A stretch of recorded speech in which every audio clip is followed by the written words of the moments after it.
कबूतर और मुर्गी एक ही झोपड़ी में रहते थे दोनों। मुर्गी अंडे नहीं देती, इसीलिए हमेशा भूखी रहती थी। लेकिन एक दिन मुर्गी ने बहुत सारे अंडे दे दिया।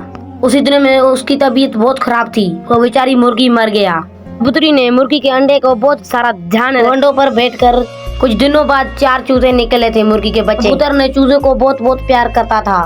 लेकिन एक दिन कबूतर उन चूजों को नदी के किनारे लेकर गई। एक अचानक एक हिल आई, उस चूजों को उठाकर ले जाने लगी। कबूतर बेचारी रोने लगी था।